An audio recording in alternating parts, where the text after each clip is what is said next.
What up, peeps? Welcome to today's vlog. We are back at the store again. What up, peeps? Ryan, of course, is here, and so is Abby. No, I'm not. And we are working on some stuff. Ryan, are you currently stickering the Genesis games? Yes. Doing the Genesis. Yep. And then, what were you doing earlier? Unstickering the loose Genesis and alphabetizing. Unstickering and alphabetizing. Yep. And I got the Game Boy Color spreadsheet put together, so Abby's going to start working on that. After I'm done with like the 100 Genesis games I have left to do. So she's almost done with the loose Genesis. So we will, I don't know what we're going to do first. I also cleared off this countertop over here so that we can, these are all the Game Boy Advance games, and we're going to need to alphabetize those and get the stickers off. That's aside from what's in the glass case over here, of course. So that's what we're working on for now. Give you guys some updates when we have them.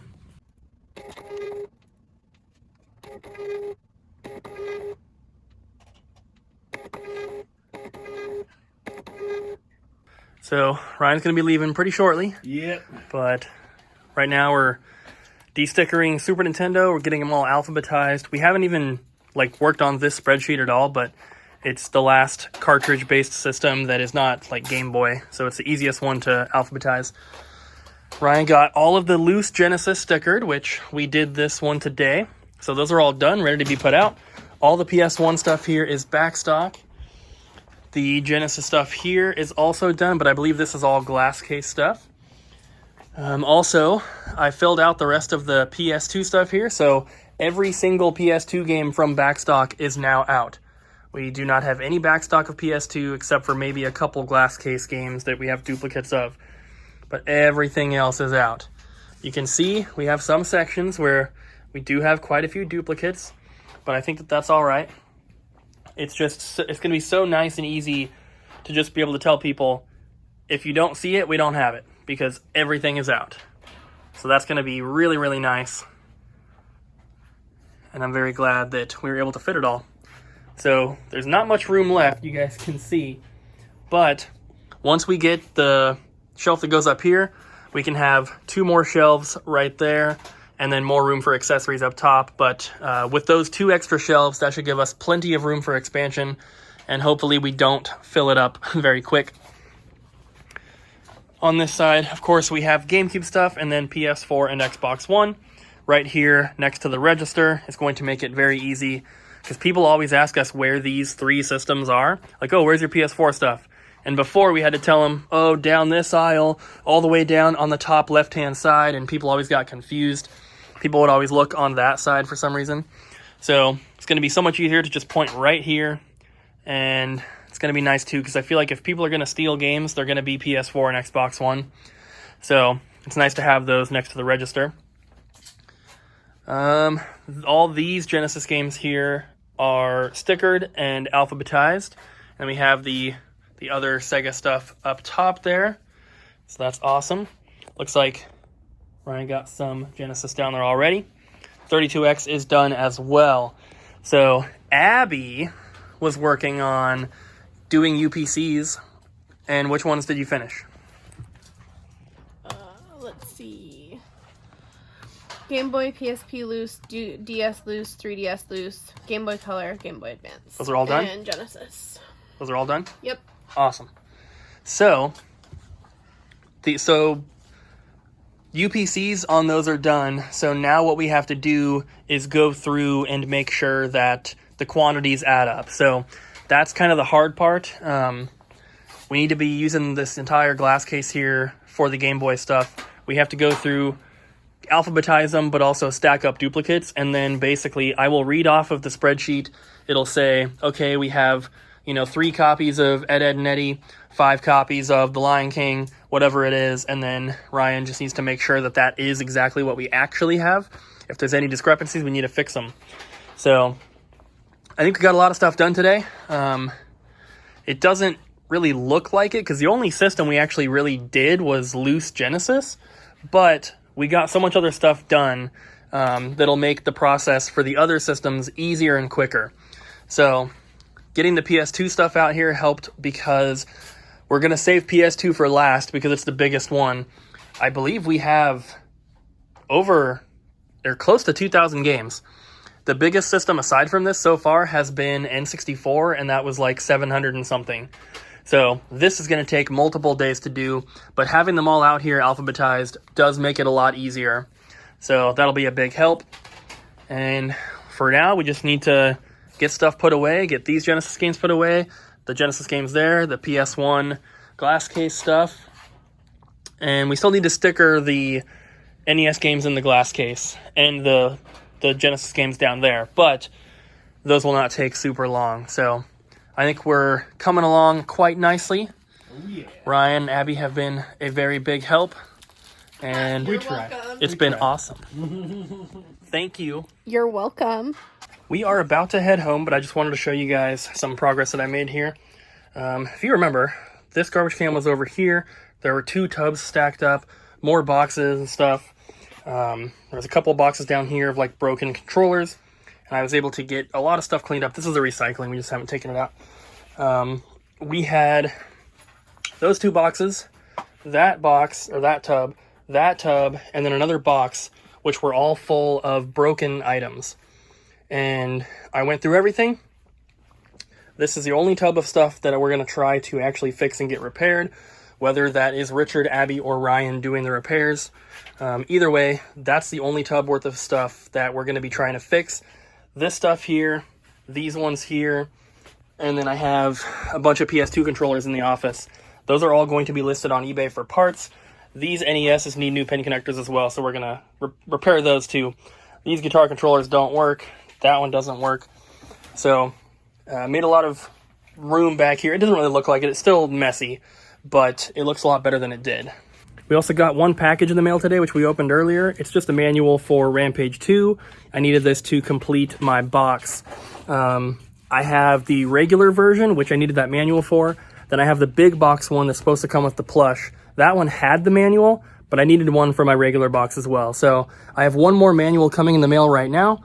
And after that, I think I'm only one manual away from the full N64 set. And it's a cheap manual too. So hopefully I can find that one soon. But for now, it's time to head home. We are home now, of course, guys. And I figured that for the rest of the video here, I would answer a bunch of questions here that I got from Joshua. And I think that he is a newer viewer on the channel, but he asked a ton of like business related questions, like specifically related to the store. So I thought that it would be kind of cool to talk about these because in the video last week or whenever it was where I talked about, answered a bunch of business related questions before, a lot of them were a little bit more general. His questions are very, very specific and related to Double Jump in particular. So I'm just going to go through. It's like a paragraph worth of stuff, so it'll probably take a little bit to answer them all. So here we go. Since you're conducting a full inventory at your store, how big is the variance of what your old system inventory was compared to the new system inventory? So basically what he's asking is how I've kind of told you guys before that we need to make sure that we have everything that the inventory says we have. So what is the variance, meaning like how many items are you missing basically that the system says you have? I would say for any particular system, let's just take like original Xbox, for example, that is maybe 500 to 600 items. We're maybe missing somewhere between 5 and 15. So it's very small. In terms of shrinkage, what do you think is an acceptable loss? That is something that is kind of hard to answer because it's not something that can really be changed. So determining something acceptable, if it's unacceptable, there's nothing we can do about it anyway. So now obviously if like PS4, for example, we don't have too many games. If the system said we were supposed to have 60 games, but we only had 40, that would be pretty bad. That would not be good. But luckily, it's small enough where I guess there's a chance that some of these games have been stolen, but I kind of don't think that they have been. Maybe a few here or there from conventions, maybe from PRGE, but we've never once caught someone shoplifting at the store. We have never, well, only once or twice have we even suspected someone of shoplifting, but after reviewing the cameras realized that no, they were not. And it's not like we called them out and then looked at the cameras, like, you know what I mean? So I don't know. I don't think that the games have been stolen. I think that, what it is just games get moved around. We've run into a lot of issues where the system says we have a game that is maybe like an uncommon title. We've only ever had one, and we know for a fact that we sold it. And so we've run into that issue where it's like, we know that we sold the game. It should have been taken out, but it wasn't for some reason. So I think that is honestly the majority of what is happening. We've also noticed that some of the games are put in under the wrong system, which is an easy mistake. It's just you copy and paste one too many in a spreadsheet, and it's supposed to be an original Xbox game, but it's listed under PS2 or something like that. Do you conduct annual inventories? What would that look like? We do not. This is the first time that we've actually done this. The main reason is just we have so many thousands. We have tens of thousands of items, and you guys see how long it's taking us to get everything switched over. I imagine conducting an inventory, refresh once a year like this, it's too much work, unfortunately. What steps do you think you should take to reduce the shrinkage? The new system is going to help with that a lot, definitely. With the old system, we've kind of talked about it before, but when we would put games in, let's just pretend for a second that all 4 of these N64 games are the same. They are not, but let's just pretend that they are. So let's say I bought this one day and I paid $10 for it. And I put it into the system saying that I paid 10, we're selling it for 20. Then I get this one 3 days later and I paid $11 for it. So I put that we paid $11 for it and we're selling it for 20.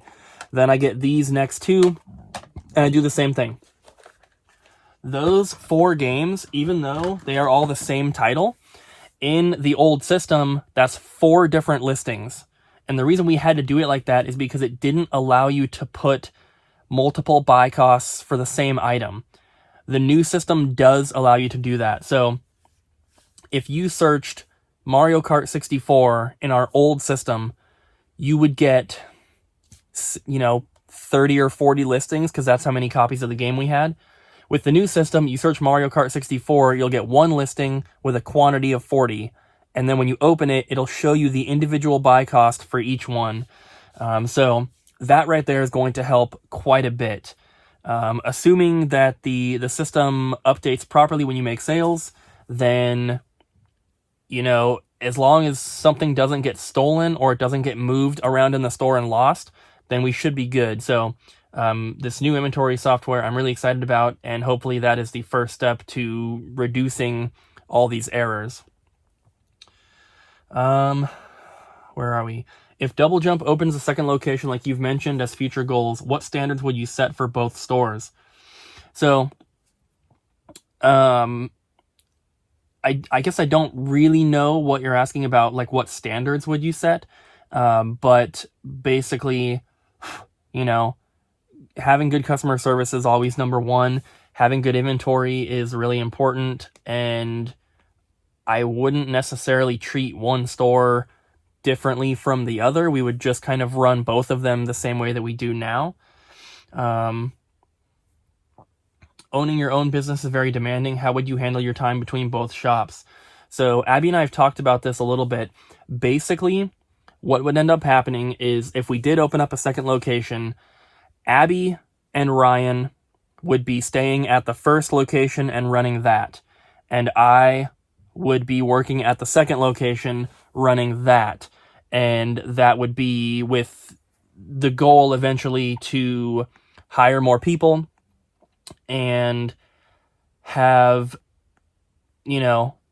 basically have both stores kind of be able to be run without Abby or I there.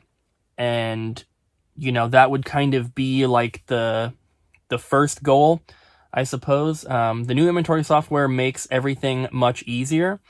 It's going to make trade-ins way easier for Ryan, which is the main thing that he has trouble with. He doesn't necessarily feel comfortable making offers. He doesn't feel confident in the offers that he comes up with, which is fine. We don't expect everyone to catch on right away, but with the new system, it makes everything so much easier. So I'm excited to kind of see what happens, and if we do hire another person, it will make training them much, much easier and quicker. So it's kind of the goal for that. Does your new inventory software allow the website viewers to know which location they can find your products for sale? So if we had a second location, the inventory software tells us which location it is at. Obviously, we only have one location, so we don't have that aspect of it in use right now. But also the way that the website works, at least currently, it wouldn't tell you which location it's at, but you can just buy it right off the website. So I don't think that it gives... Well, I'm not sure. There might be like a local pickup option on the website for free. I'm not sure about that. If it gives you, the option to pick up, then I would assume if we had two locations, you'd have to call and figure out which one it's at. Or when we got the order, we could call the phone number associated with it and tell them, which store it's at. But I don't know if it allows you to do that anyway. Would you replace items to reflect the local market? Is there anything like different question. When you reprice items to reflect the local market, is there anything like accounting wise that you have to do to send to your CPA when you file your taxes? I guess I don't know I guess the answer would be no. It doesn't matter what you have stuff priced at until it sells. So it only matters what you bought it for and what you sell it for. It doesn't matter if you've changed the price in between. Anything that is currently priced in your store, CPA doesn't need to know about that. It doesn't change anything. If I get this traded in and let's say I pay $5 for it and I price it at 10, if a month later I decide to price it at 15, nothing changes. It's just once it sells, you are taxed on the profit. So changing the sale price doesn't matter. It just matters what it actually sells for. Animal Crossing cards was a hot market, high prices and quick sales. Do you constantly share what gaming trends are worth investing time and money into? Sometimes. Typically something like that does not happen very often.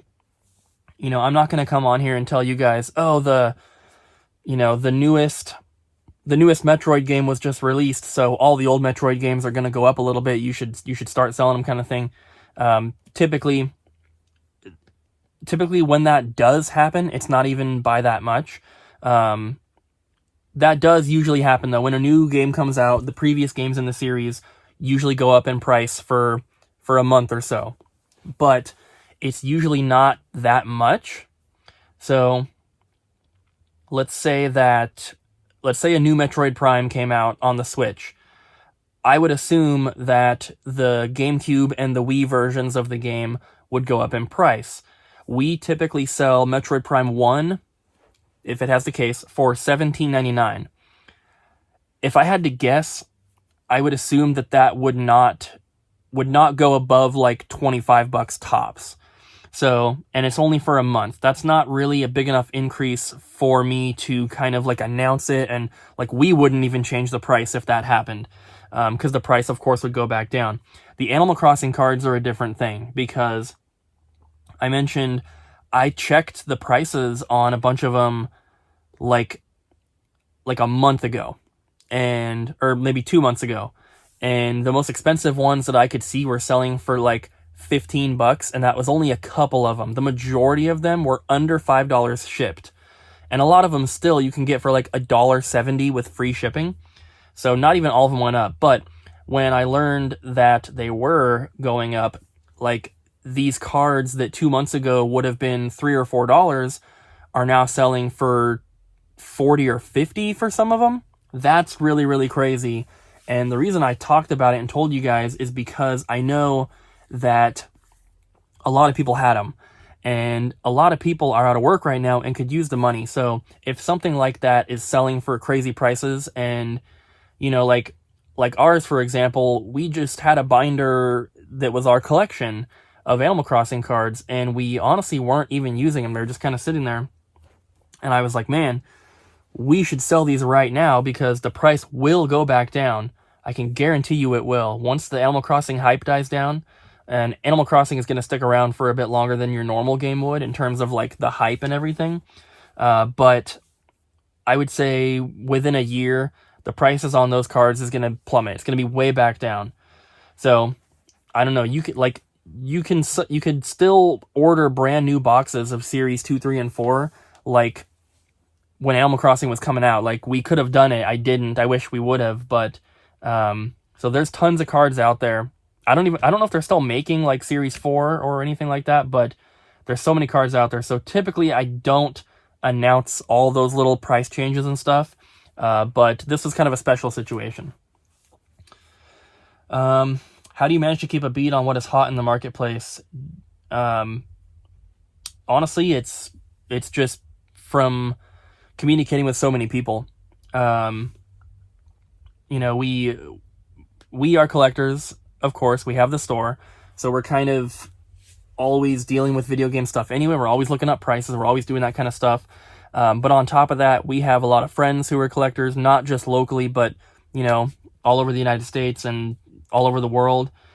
People message us constantly with like little tips and like, oh, this, you know, GameStop is doing a sale right now kind of thing. They message us with that. Like, anytime GameStop does like a buy one, get one free, or a buy two, get one free, I want to say we get no less than 5 to 10 messages of people letting us know that it's going on. So that, of course, is very, very helpful. That's all thanks to YouTube. But we are also in Facebook groups for collecting, for, you know, more general ones, but really system specific ones as well. People post things in there. I get Facebook ads all the time for limited run, strictly limited games, super rare games, stuff like that. Like these companies that are releasing games, I get Facebook ads for that stuff all the time. So that's just kind of how we do it. And then lastly, he says, do you have tools or suggestions for your viewers? Knowledge is power. No, it really is. But just if you're trying to get into buying and selling, or even just collecting, the more you know, the better you're going to be able to do. You know, there's one example that I like to use is there are always people who are not into video games who know that there's money in it, and they're just resellers, and they come in and they do their thing. If you see someone at Goodwill and they have their phone out and they're scanning every single game, they might find something to make some money on, but they have to rely on their phone. I can walk into a Goodwill and I can glance at the game section and I can pull out anything that's worth money because I know stuff off the top of my head. And even if I don't know the exact price off the top of my head, I can at least tell you that's an uncommon game and it's worth looking up. But I can also sit there and say, these other 50 games are not even worth looking up because they're cheap. And that's one, extreme example, but the more you know, the more equipped you are, the better you're going to be able to do stuff. So I know it sounds stupid, but I have even like quizzed myself with the help of Abby on stuff like this, especially when we're like making really long drives, in order to kind of just like stay engaged and stay awake and everything. Sometimes I will have her like give me a quiz, and usually it's based on like, we'll do like a Family Guy quiz or something like that. But a few times I have had her pull up price charting, and I told her, okay, give me a Nintendo 64 game, and I'm going to guess the loose price. And, typically when we've done that, I've been really, really close. And that's just something that you will learn the longer that you do it. Price charting is a very, very handy tool, and some people don't like it, and I understand that, and I get it. It's not perfect, but honestly, for like 95% of things, it is perfectly fine. If you're trying to look up some weird, rare, obscure variant, it might not be on there, of course. If you're trying to look up something that comes bundled with another item, then the prices for that are going to be skewed because it's not going to be able to differentiate an eBay sold listing with the accessory and without the accessory, and it'll bundle those together. So, it's not perfect, like I said, but it's quicker than looking at eBay sold listings, and for 95% of items, it's perfectly fine. So definitely use price charts. I recommended in yesterday's vlog to check out retroprotection.com or videogameboxprotectors.com. Not really a tool, but it can be helpful if you're a collector or whatever. But yeah, I guess that's pretty much it. Just try to learn your stuff. Try to remember things. Quiz yourself if you have to, like I've done. It does help. And it's kind of fun as well. I just saw someone else commented, well, if it's not considered trade secrets, I guess it's another episode 2 on its own. Yeah, I guess so. So with that, guys, I'm going to go ahead and end the vlog. I know this clip right now is already over 20 minutes, so it's going to be a long one, but thank you to Joshua for all the questions. I hope that I answered them with enough info to kind of help you out, help anyone else out who's listening. So guys, thank you so much for watching today's video. I really hope you enjoyed. Don't forget to smack the like button, leave a comment down below, and subscribe, and I'll see you guys again tomorrow.